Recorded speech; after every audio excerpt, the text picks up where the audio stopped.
একটা অরাজকতা, একটা চোর ডাকাতের অবস্থান করে ফেলছে। এই কারণে অনেকের মুখে শোনা যায় যে ভাই আগেই ভালো ছিল, বলতেছে কেন যে ভাই 14 মাসে তো আরো বেশি হয়ে গেছে।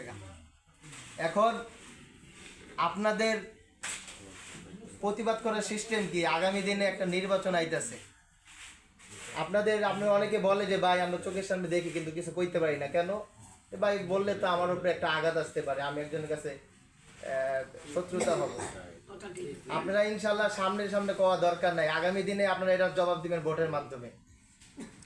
ইনশাল্লাহ ভোটের মাধ্যমে আপনারা জানলে খুশি হবেন, এই দেশে যে ইসলামিক দলগুলো আছে বৃহত্তম 8 দল, আমরা ঐক্যবদ্ধ হয়েছি ইনশাল্লাহ।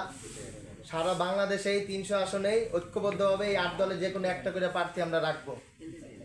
শুধু রাখবোই না, আমি আশা করি যেসব দলগুলা ক্ষমতায় এসে দেশকে দুর্নীতিতে চ্যাম্পিয়ন বানিয়েছে, যতটুকু কাজ করে আমাদের ইনশাল্লাহ এই 5 বছর লাগবে এই দেশের সংস্কার করতে।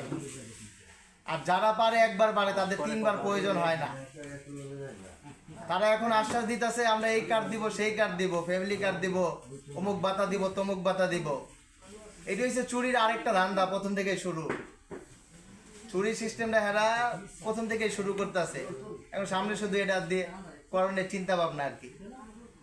আপনারা যদি এই ফাঁদে পাও দেন, আগামী দিনে বিগত সময় তারা যেরকম দেশকে দুর্নীতিতে চ্যাম্পিয়ন করেছে, সামনে আরো চ্যাম্পিয়ন করবে।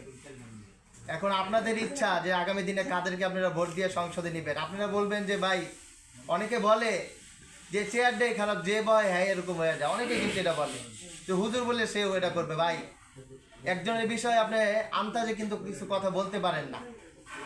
আমরা এখানে দাঁড়িয়ে বলতেছি, আপনি একটা সুযোগ দেন, যদি এটা পরিবর্তন না ঘটাইতে পারি আর কোনোদিন আপনাদের কাছে ভোটের দাবি নিয়ে আসবো না।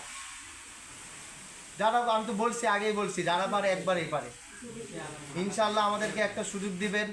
8 দলের থেকে